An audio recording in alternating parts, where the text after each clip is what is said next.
Good morning everyone. हम परमेश्वर के शुक्रगुजार हैं, धन्यवाद करते हैं कि परमेश्वर ने हमें ये मौका दिया। हाई डेस्टिनी में आप सभी का स्वागत है। और हम आज जो है वो लैव अवस्था उसका 9वां अध्याय जो है वो सीखने पर है। इससे पहले कि हम 9वां अध्याय सीखें, आइए अपने सिरों को झुकाएंगे और हम प्रार्थना में जाएंगे। हमारे स्वर्गीय खुदावन, हम आपके शुक्रगुजार हैं, धन्यवाद करते हैं सुबह के लिए, हर एक नेमत के लिए खुदावन जो आपने हमें दी है।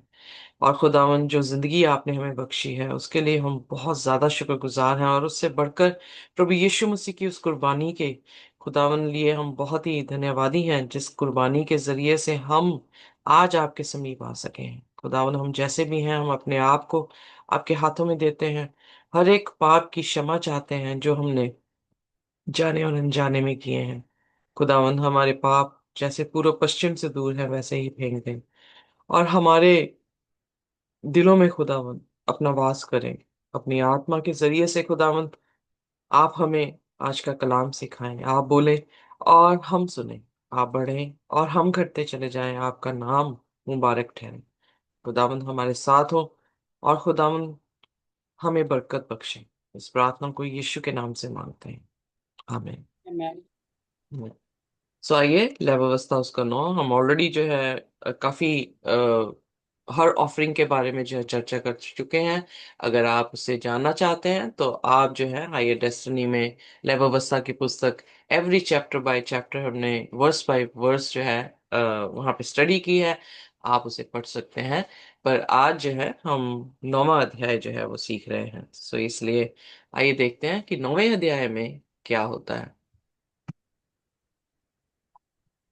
8वें दिन मूसा ने हरून और उसके पुत्रों को और इजरायली पुरनियों को बुलाकर हरून से कहा, पाप बलि के लिए एक निर्दोष बछड़ा और होम बलि के लिए एक निर्दोष मेंढा लेकर यहोवा के सामने भेंट चढ़ा।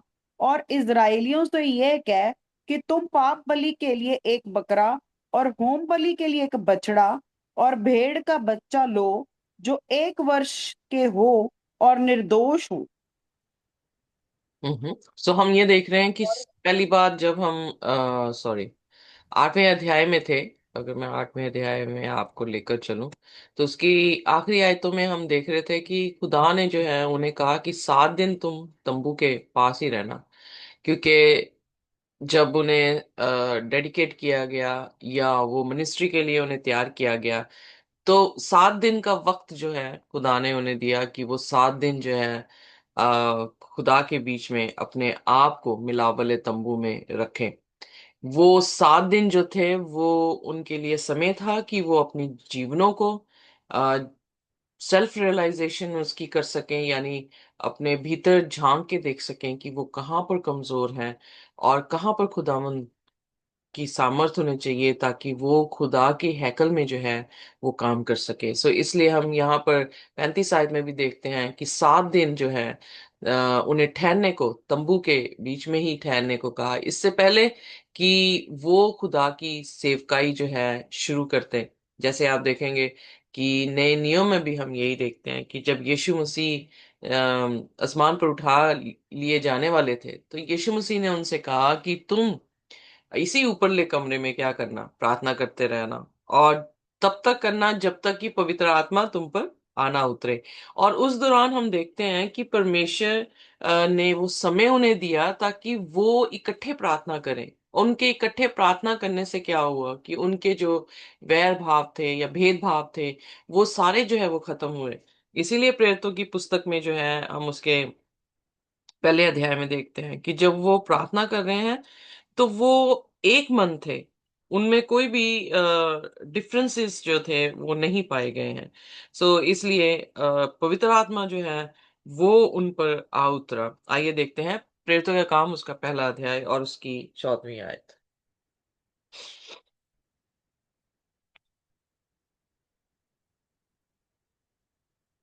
जी।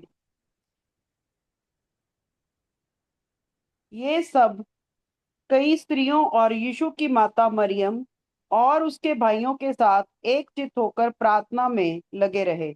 सो यहाँ पर हम क्या देख रहे हैं कि वो जिनके भेदभाव थे, कौन दाएं बैठेगा, कौन बाएं बैठेगा, कौन जो है अब इनके पांव धोएगा, ये सवालात जो थे, हम देख रहे थे कि यीशु मसीह के होते हुए वो इस तरह से जो है उनकी सोच थी। पर जब यीशु मसीह उनके पांव धोकर गए और फिर उसके बाद कुर्बानी उनके लिए दी गई है, तो उनकी मिनिस्ट्री स्टार्ट होने से पहले, यानी चेले जाकर दूसरों पर सुसमाचार सुनाए, उन्हें वक्त दिया गया। और वो वक्त जो था वो 10 दिन का उन्होंने वक्त लिया।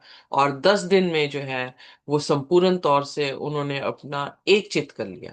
यानी कोई भेदभाव नहीं था, सब एक दूसरे के साथ पीसफुल थे, मेल मिलाप था। और एक चीज जैसे ही हुआ तो पवित्र आत्मा जो है उन पर आ उतरा। सो यहाँ पर हम देखते हैं कि 8वें दिन मूसा ने, फिर 7 दिन उनको दिए गए थे कि वो अपने भेदभाव, अपनी कमजोरियों को खुदा के सामने रख दें, अपने आप को पवित्र कर लें, और उसके बाद उसकी मिनिस्ट्री जो है करना शुरू करे। तो यहाँ पर 8वें दिन मूसा ने हरून और उसके पुत्रों को और इजरायली पुरनियों को बुलाकर हरून से कहा कि पाप बलि के लिए एक निर्दोष बछड़ा और होम बलि के लिए एक निर्दोष मेढ़ा। हम ऑलरेडी देख चुके हैं पाप बलि जो हम जाने अनजाने में करते हैं, होम बलि की यीशु मसीह ने जो है वो हमारी जो पाप की मजदूरी मौत है वो हमारे लिए उठाई है। तो अब जो है हरून उस, पहले मूसा कर रहा था 8वें अध्याय में, अब हरून को जो है वो फर्स्ट टाइम जो है ये सेवकाई जो है वो करनी थी।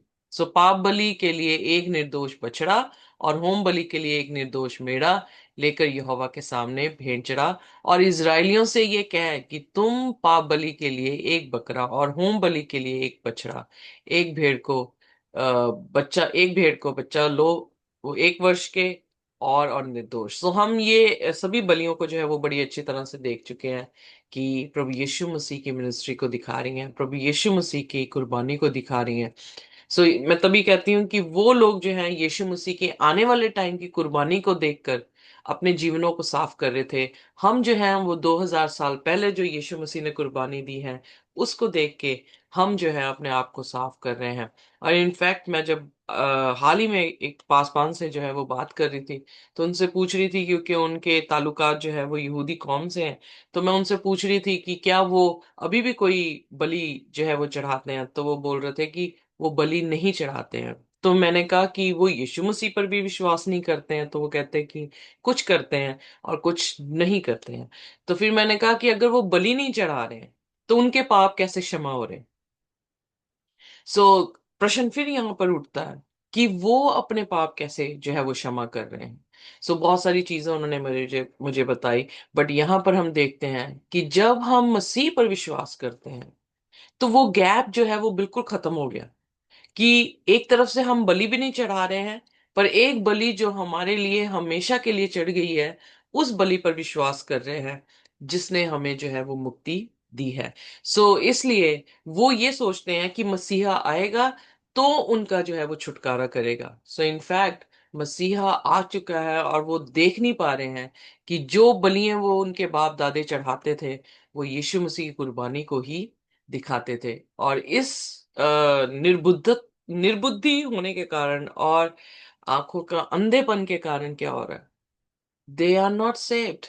वो बचे नहीं हैं, ना बचाए जा रहे हैं।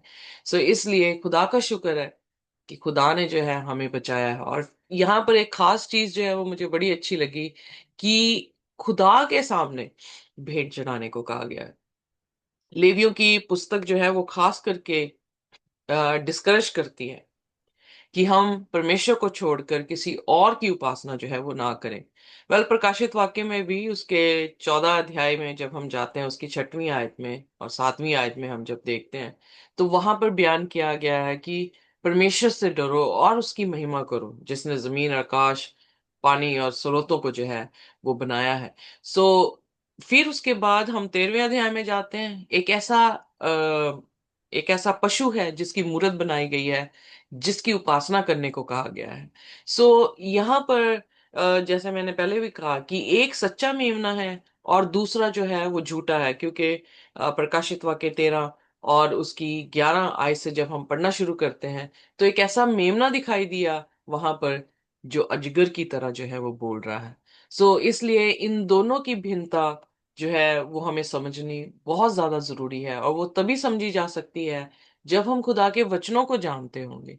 जब खुदा के वचनों से हमारी जो है पहचान होगी, तो हम समझ पाएंगे कि ये व्यक्ति या ये जो झूठा मसीह है, वो अजगर की बोली बोल रहा है। अजगर की बोली जो है वो क्या है। सो इसलिए हम यहाँ पर देखते हैं खुदा ने उन्हें फर्स्ट ऑफ ऑल की मिनिस्ट्री करने के लिए आज का दिन दिया। 7 दिन के बाद 8वें दिन जो है उन्होंने फर्स्ट टाइम जो है टेबरनेकल में या मिलाप वाले तंबू में अपनी सेवकाई करनी थी। वहां पे मेंशन किया गया है कि खुदा के सामने अगर उनकी सेवकाई, स्पेशली उस मेढ़े को जो कि निर्दोष हो, 1 साल के बीच का बच्चा हो, उसे चढ़ाते हैं, तो वो बलि जो है खुदा एक्सेप्ट जो है वो करने वाला है। और इतना ही नहीं कि बर्ंट ऑफरिंग या होम बलि, पर उसके साथ साथ जो है वो पाप बलि भी जो है उन्हें चढ़ानी है। चौथे वचन में लिखा है कि मेल बलि के लिए यहोवा के सन्मुख चढ़ाने के लिए एक बैल और एक मेढ़ा और तेल से सने हुए मैदे का एक अनबलि भी ले आओ, क्योंकि आज यहोवा तुमको दर्शन देगा। सो खुदा, अगर आप देखेंगे, अगर आपको याद हो, तो हमने निर्गमन उसके 40 अध्याय में एक चीज देखी थी कि खुदा ने जब सारी चीजों की तजवीज बताई उन्हें, यानी प्लान बताया सेंचुरी का, प्रीस्ट के कपड़ों का, और फिर उसके बाद हर चीज बताते हुए जब उन्होंने आई मीन टू से कवनेंट जो है वो बांधी, और उन्होंने वैसा ही किया, सेंचुरी को भी वैसे ही बनाया जैसे खुदा ने निर्देश दिया था। तो 40 अध्याय निर्गमन और उसकी 34 आयत में हम देखते हैं, और 34 और 35 आयत में, कि जब उन्होंने सब कुछ करके खुदा के सामने खड़े हुए, तो खुदा जो है उस हैकल को या उस मिलाप वाले तंबू को अपनी प्रेजेंस से भर देते हैं। आइए देखते हैं निर्गमन उसका 40 और उसकी 34 और 35 आए। तब बादल मिलाप वाले तंबू पर छा गया और यहोवा का तेज निवास स्थान में भर गया, और बादल जो मिलाप वाले तंबू पर ठहर गया और यहोवा का तेज जो निवास स्थान से भर गया, और इस कारण मूसा उसमें प्रवेश ना कर सका। तो हमने देखा कि वो खुदा वहां पे प्रेजेंट हो गए। कैसे प्रेजेंट हो गए? जब उन्होंने कवनेंट जो है वो बांधी है। जैसे ही हम अपनी कवनेंट खुदा के साथ बांधते हैं, जैसे ही हमारे ताल्लुकात, हम विश्वास कर लेते हैं, अपने कन्फेशन कर रहे हैं, सो जैसे ही हम खुदा के साथ अपने ताल्लुकात बांधते हैं, खुदा की प्रेजेंस जो है वो ऑटोमेटिकली क्या होती है, हमारे साथ जो है वो आ जाती है। सो इसीलिए अगर आपको याद हो, तो जीसस ने, यीशु मसीह ने कहा, इन बच्चों को मतलब मेरे समीप आने दो, इन्हें मना मत करो। क्यों? क्योंकि इनके फरिश्ते क्या करते हैं, मेरा मुंह जो है वो ताकते हैं।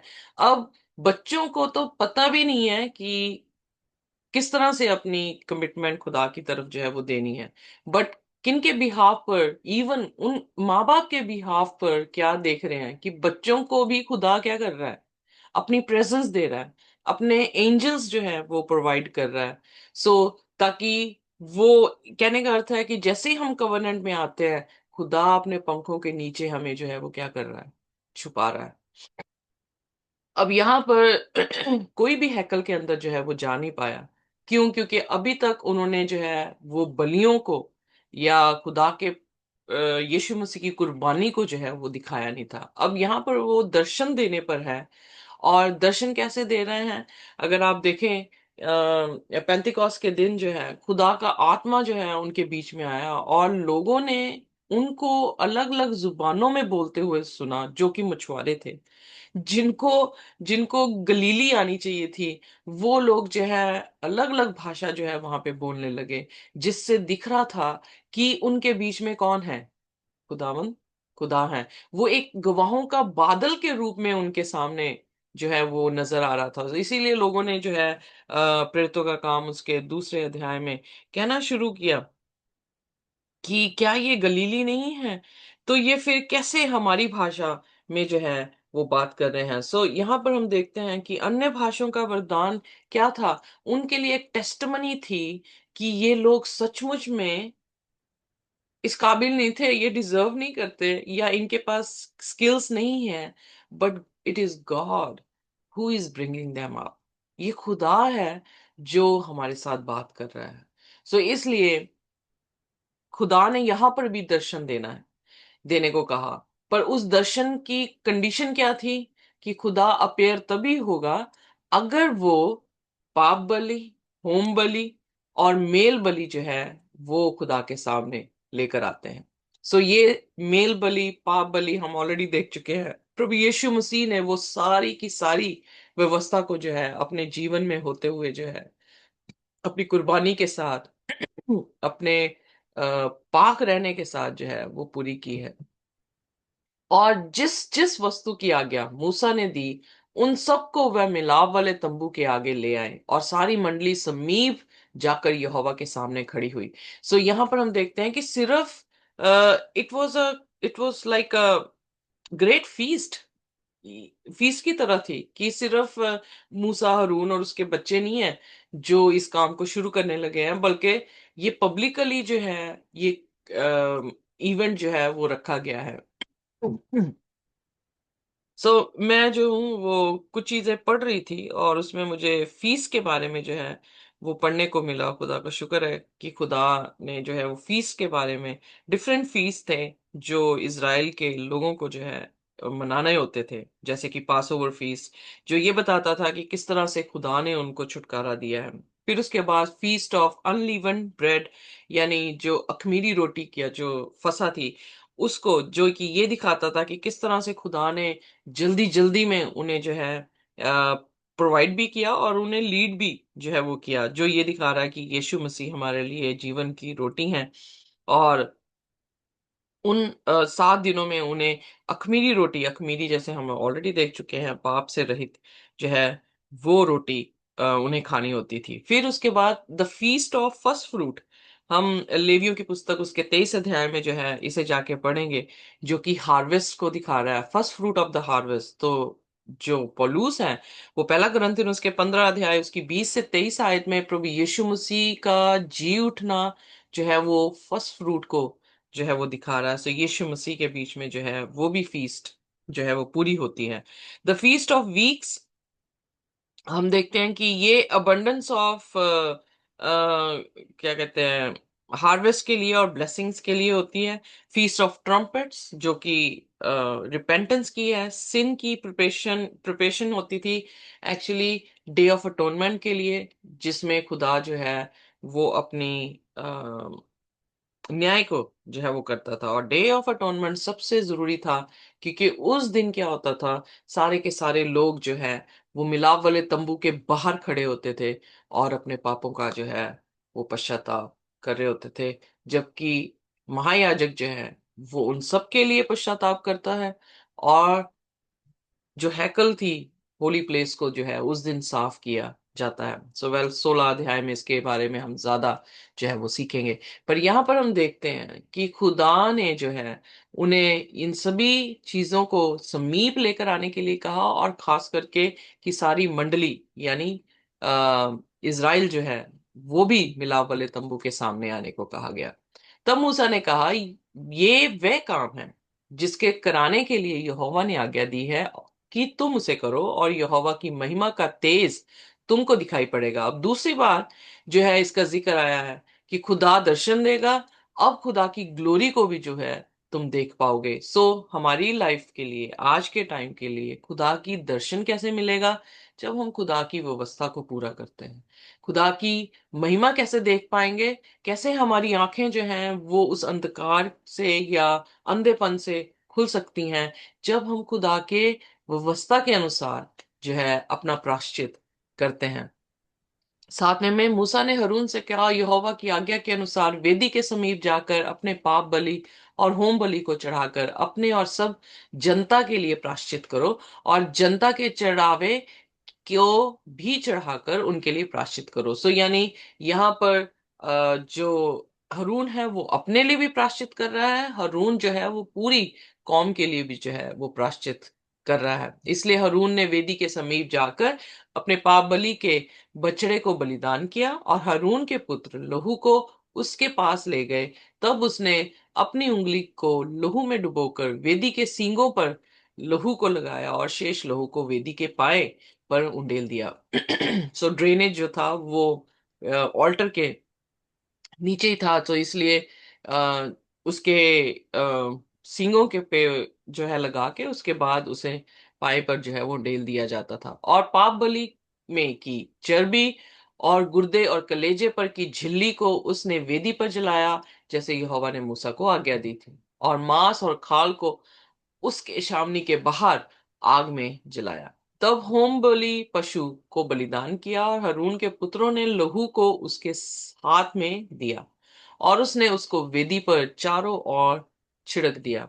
तब उन्होंने होम बलि पशु का टुकड़ा टुकड़ा करके सिर सहित उसके हाथ में दे दिया और उसने उसको वेदी पर जला दिया। सो यानी हम देख रहे हैं कि हरून जो है वो मेन पार्टिसिपेंट है और उसके असिस्टेंट जो है उसके बेटे हैं। और तब उसने अंतड़ियों को, पाँव और पाँव को धोकर वेदी पर होम बलि के ऊपर जलाया। और उसने लोगों को चढ़ावे को आगे लेकर और उस पाप बलि के बकरे को जो उसने लिया था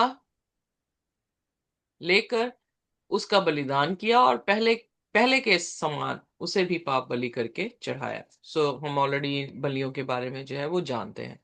और उसने होम बलि को भी समीप ले जाकर विधि के अनुसार चढ़ाया और अन्न बलि को भी समीप ले जाकर उसमें से मुट्ठी भर वेदी पर जलाया। ये भोर के होम बलि के अलावा चढ़ाया गया। और बैल और मेढ़ा अर्थात जो मेल बलि पशु जनता के लिए थे वह भी बलि किए गए। और हरून के पुत्रों ने लहू को उसके हाथ में दिया और उसने उसको वेदी पर चारों ओर छिड़क दिया। और उन्होंने बैल की चर्बी को और मेढ़ों में से मोटी पूंछ को और जिस चर्बी के अंतड़ियां ढपी रहती थी उसको और गुर्दे सहित कलेजों पर की झिल्ली को भी उसके हाथ में दिया। और उन्होंने चर्बी को छातियों पर रखा और उसने वह चर्बी वेदी पर जलाई। और छातियों और दाहिनी जांघ को हरून ने मूसा की आज्ञा के अनुसार हिलाने की भेंट के लिए यहोवा के सामने हिलाया। तब हरून ने लोगों की ओर हाथ बढ़ाकर उन्हें आशीर्वाद दिया और पाप बलि, होम बलि और मेल बलि को चढ़ाकर वह नीचे उतर आया। तब मूसा हरून मिला वाले तंबू में गए और निकलकर लोगों को आशीर्वाद दिया। तब यहोवा का तेज सारी जनता को दिखाई दिया और यहोवा के सामने से आग निकलकर चर्बित सहित होम बलि को वेदी पर भस्म कर दिया। इसे देखकर जनता ने जय जयकार का नारा मारा और अपने अपने मुंह के बल गिरकर दंडवत किया। सो हम यहाँ पर ये देखते हैं कि खुदा ने जो वो ऑल्टर में रख के बैठे थे उनको क्या किया, खुदा ने आसमान से आग जो है वो गिराई और उसको जो है जो भी उन्होंने रखा था उसको जो है अपनी आग से यू नो जो भी चढ़ाया था उसे एक्सेप्ट किया। और उसकी एक्सेप्टेंस ही जो थी ये बता रही थी कि खुदा उनसे प्रसन्न है। और खुदा ने अपनी हुजूरी, अपना जलवा जो है वहां पर दिखाया। यहाँ पर देखते हैं कि जब वो जलवा खुदा ने दिखाया तो लोगों के जुबानों से खुदा की जय जयकार हुई और वो अपने मुंह के बल जो है गिरकर उसको क्या करने लगे, दंडवत करने लगे। सो हमारे जीवनों में आज के टाइम में कैसे खुदा जो है वो काम करता है। जब हमारे जीवनों में खुदा काम करता है तो हमारे सिर उसके सामने जो है वो झुक जाते हैं। अगर सिर झुक रहे हैं तो यकीनन है कि खुदा की ग्लोरी हमने देखी है। अगर सिर उठ रहे हैं घमंड से तो इसका मतलब वो खुदा की ग्लोरी नहीं है।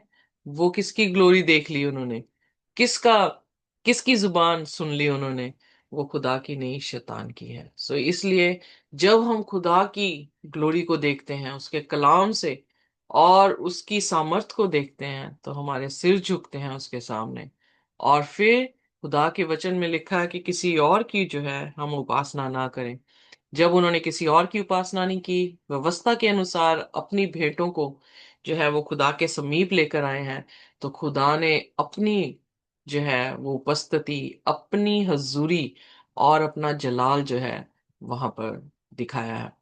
और इनफैक्ट हम इलाइजा की कहानी में भी देखते हैं कि इलाइजा ने प्रार्थना की, आग आसमान से आई और उसने जो है वो भस्म कर दी। पर साथ ही साथ में खुदा ने जो है वो प्रकाशित वाक्य उसके 13 अध्याय में भी जो है एक ऐसी चीज जो है हमारे सामने आ, दिखाई है, जो ये बताती है कि आने वाले समय में क्या होने वाला है।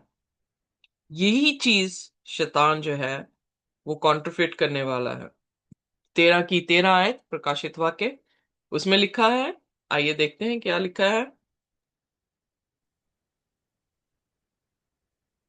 आप 11वीं से पढ़ दें तो बहुत अच्छा हो। फिर मैंने एक और पशु को पृथ्वी में से निकलते हुए देखा। उसके मेमने के से दो सींग थे और वह अजगर की नाई बोलता था।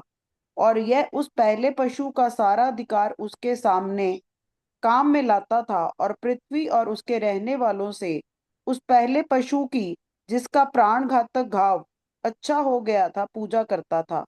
और वह बड़े बड़े चिन्ह दिखाता था, यहाँ तक कि मनुष्य के सामने स्वर्ग से पृथ्वी पर आग बरसा देता था। और उन चिन्हों के कारण, जिन्हें उस पशु के सामने दिखाने का अधिकार उसे दिया गया था, वह पृथ्वी के रहने वालों को इस प्रकार भरमाता था कि पृथ्वी के रहने वालों से कहता था कि जिस पशु के तलवार लगी थी वह जी गया है, उसकी मूरत बनाओ। हम्म। और उसे उस पशु की मूरत के पूरत मूरत में प्राण डालने का अधिकार दिया गया कि पशु की मूरत बोलने लगी, और जितने लोग उस पशु की मूरत की पूजा ना करें उन्हें मरवा डाले। सो यहाँ पर एक बिल्कुल कंट्रास्ट में खुदा ने जो है एक पिक्चर को दिखाया है। हम कई बार जो है प्रकाशित वाक्य को पढ़ने से डरते हैं, या बहुत सारे लोग कहते हैं कि हमें समझ नहीं आता है। क्यों समझ नहीं आता है?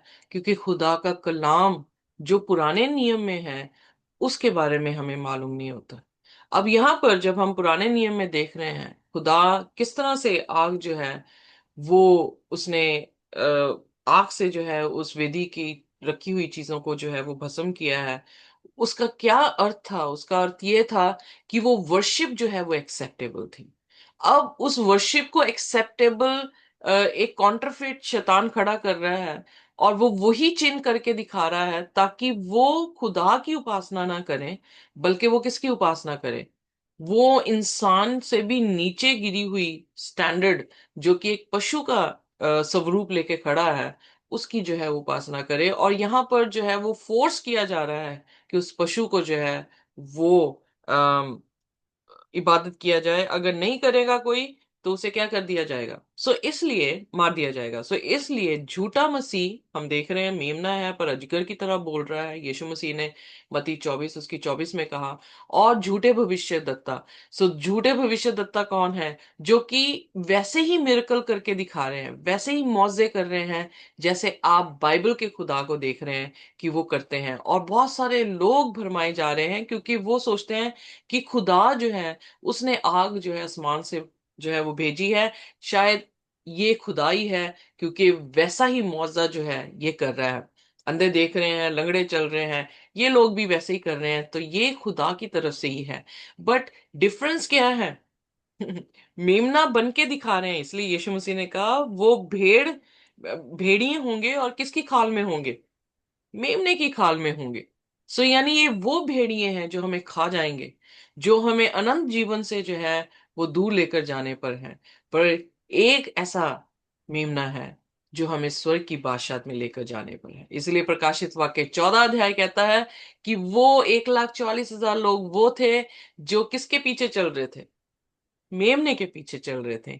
और वो मेमने के साथ सियोन पर्वत पर जो है खड़े हुए दिखाई दिए। उनके माथों पर पिता का नाम था। उनके पास एक नया गीत था जो किसी के पास भी जो है वो नहीं था। मेरे अजीजों, ये कलाम पढ़ने का मकसद ही ये है कि हम जान सके कि कौन सच्चा मसीह है और कौन झूठा मसीह है, कौन सच्चा मेमना है और कौन झूठा मेमना है, कौन सच्चा नबी है और कौन जो है वो झूठे नबी हैं, जो हमें इन्हीं चिन्हों के साथ जो है वो भरमा सकते हैं। सो इसलिए आइए हम किसी भी तरह से भरमाए ना जाए। मत्ती 24:24 में लिखा, इवन कि वो चुने हुए लोगों को भी जो है वो भरमा देगा। सो अगर हम खुदा के कलाम में अपनी जड़ों को नहीं पकड़े तो यकीनन है कि हम भी जो है वो भरमाए जा सकते हैं। सो इसलिए यहाँ पर हम देखते हैं कि जब खुदा की विधि के अनुसार, जब खुदा के हुक्मों के अनुसार उन्होंने उन सभी चीजों को किया, तो खुदा ने अपनी प्रेजेंस दी और खुदा ने आग जो है आसमान से गिराकर उन्हें जो है निकाला। और बाइबल में लिखा है, मूसा ने और हारून ने उन्हें, जनता को या कौम को जो है वो आशीष और बरकत दी। और दूसरी चीज ये कि अगर हमारे दिल उसकी महिमा को देखकर हलीम नहीं हुए, या हमारे सिर उसको देखकर झुके नहीं, तो फिर हमने किसी और को ही देख लिया।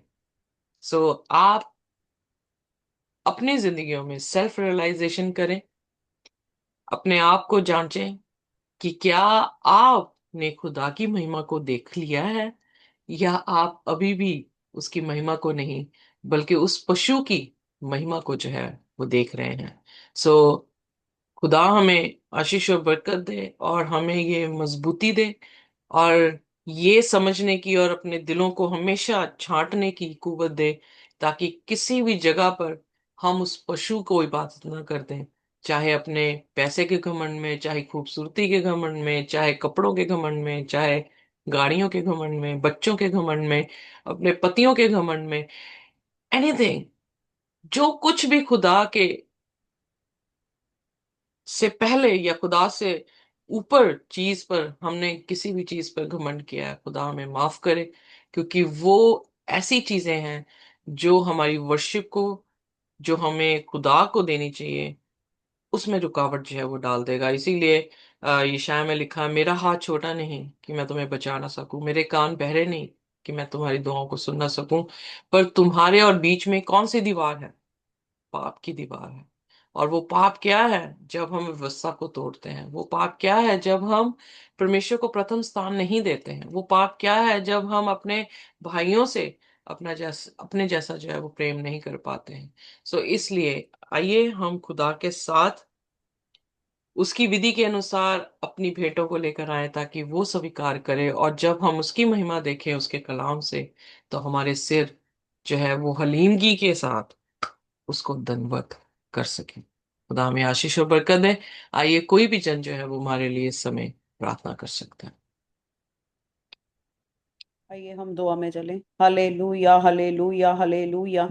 धन्यवाद, धन्यवाद, धन्यवाद है मेरे महान स्मर्थी प्रभु यीशु। ਜ਼ਮੀਨ ਔਰ ਅਸਮਾਨ ਦੇ ਖਾਲਿਕ ਔਰ ਮਾਲਿਕ ਪਰਮੇਸ਼ਵਰ, ਅਸੀਂ ਤੇਰਾ ਧੰਨਵਾਦ ਕਰਦੇ ਹਾਂ ਇਹਨਾਂ ਸੁੰਦਰ ਵਚਨਾਂ ਦੇ ਲਈ ਪਰਮੇਸ਼ਵਰ, ਰੋਜ਼ ਦੀ ਰੋਟੀ ਦੇ ਲਈ ਪਰਮੇਸ਼ਵਰ, ਜੋ ਆਤਮਿਕ ਹੈ, ਜੋ ਸਾਨੂੰ ਜ਼ਿੰਦਾ ਰੱਖਦੀ ਹੈ ਪਰਮੇਸ਼ਵਰ। ਅਸੀਂ ਤੁਹਾਡਾ ਧੰਨਵਾਦ ਕਰਦੇ ਹਾਂ ਕਿ ਪਰਮੇਸ਼ਵਰ ਤੁਸੀਂ ਸਾਨੂੰ ਆਪਣੇ ਪ੍ਰਭੂ ਜੀ ਸਵੇਰੇ ਆਪਣੇ ਕਦਮਾਂ 'ਚ ਬਿਠਾਉਂਦੇ ਹੋ ਔਰ ਪ੍ਰਭੂ ਉਸ ਰੋਟੀ ਨਾਲ ਸਾਨੂੰ ਰਜਾਉਂਦੇ ਹੋ ਪਰਮੇਸ਼ਵਰ। ਅਸੀਂ ਤੁਹਾਡਾ ਧੰਨਵਾਦ ਕਰਦੇ ਹਾਂ ਪਰਮੇਸ਼ਵਰ ਜੀ। ਜਿੱਦਾਂ ਕਿ ਤੁਸੀਂ ਯਹੂਨਾ ਦੀ 14:6 ਵਿੱਚ ਕਿਹਾ कि मार्ग, सच्चाई और जीवन मैं ही हूँ, मेरे बिना ਕੋਈ ਪਿਤਾ ਸੇਵ ਕੇ ਪਾਸ ਨਹੀਂ ਜਾ ਸਕਦਾ ਪਰਮੇਸ਼ਵਰ। ਅਸੀਂ ਤੁਹਾਡਾ ਧੰਨਵਾਦ ਕਰਦੇ ਹਾਂ ਕਿ ਤੂੰ ਸਾਡੇ ਲਈ ਮਾਰਿਆ ਗਿਆ, ਗਾੜਿਆ ਗਿਆ ਪਰਮੇਸ਼ਵਰ, ਤੀਸਰੇ ਦਿਨ ਮੁਰਦਿਆਂ ਚੋਂ ਉੱਠ ਖੜਾ ਹੋਇਆ ਪਰਮੇਸ਼ਵਰ। ਸਾਡੇ ਸਾਰੇ ਪਾਪਾਂ ਗੁਨਾਹਾਂ ਨੂੰ ਪਰਮੇਸ਼ਵਰ ਤੂੰ ਸੂਲੀ ਦੇ ਉੱਤੇ ਲਿਆ ਪਰਮੇਸ਼ਵਰ। ਅਸੀਂ ਤੁਹਾਡਾ ਧੰਨਵਾਦ ਕਰਦੇ ਹਾਂ ਕਿ ਸੱਚੀ ਸਿੱਖਿਆ ਦੇ ਲਈ ਪਰਮੇਸ਼ਵਰ, ਕਿ ਅਸੀਂ ਇਸ ਚੀਜ਼ ਨੂੰ ਜਾਣ ਪਾਏ ਔਰ ਅਸੀਂ ਭਰਮਾਏ ਨਹੀਂ ਗਏ ਪਰਮੇਸ਼ਵਰ। ਅਸੀਂ ਤੁਹਾਡਾ ਧੰਨਵਾਦ ਕਰਦੇ ਹਾਂ ਕਿ ਅਸੀਂ ਸੱਚਾ ਜ਼ਿੰਦਾ ਖੁਦਾ ਦੇ ਕੋਲ ਵਚਨਾਂ ਦੇ ਦੁਆਰਾ ਜਾ ਰਹੇ ਹਾਂ ਪਰਮੇਸ਼ਵਰ। ਅਸੀਂ ਤੁਹਾਡਾ ਧੰਨਵਾਦ ਕਰਦੇ ਕਿ ਸਾਡੇ ਰਸਤਿਆਂ ਨੂੰ ਪ੍ਰਕਾਸ਼ਮय ਕਰਨ ਦੇ ਲਈ ਜੋ ਤੇਰੇ ਵਚਨ ਸਾਨੂੰ ਪ੍ਰਕਾਸ਼ਮय ਕਰਦੇ ਨੇ ਪਰਮੇਸ਼ਵਰ, ਉਹਨਾਂ ਵਚਨਾਂ ਦੇ ਲਈ ਜੋ ਰੋਜ਼ ਬਰ ਰੋਜ਼ ਸਾਨੂੰ ਨया ਜੀਵਨ ਦਿੰਦੇ ਨੇ ਪਰਮੇਸ਼ਵਰ, ਅਸੀਂ ਤੁਹਾਡਾ ਧੰਨਵਾਦ ਕਰਦੇ ਹਾਂ। ਸਭਾ ਨੂੰ ਬਰਕਤ ਤੇ ਆਸ਼ੀਸ਼ ਤੁਹਾਡੇ ਵੱਲੋਂ ਮਿਲੇ ਪਰਮੇਸ਼ਵਰ। ਇਸ ਛੋਟੀ ਪ੍ਰਾਰਥਨਾ ਨੂੰ ਮੰਗਦੇ ਹਾਂ ਪਿਆਰੇ ਬੇਟੇ खुदावंद यीशु मसीह ਦੇ ਸਮਰਥੀ ਨਾਮ ਦੇ ਵਿੱਚ, ਆਮੇਨ। खुदा दी खुदा की आमीन। खुदा की शांति और उसका अनुग्रह हमारे साथ, जब तक हम यीशु मसीह को रूबरू ना देख लें, इसी तरह से बना रहे। आमीन। आमेन। आमीन।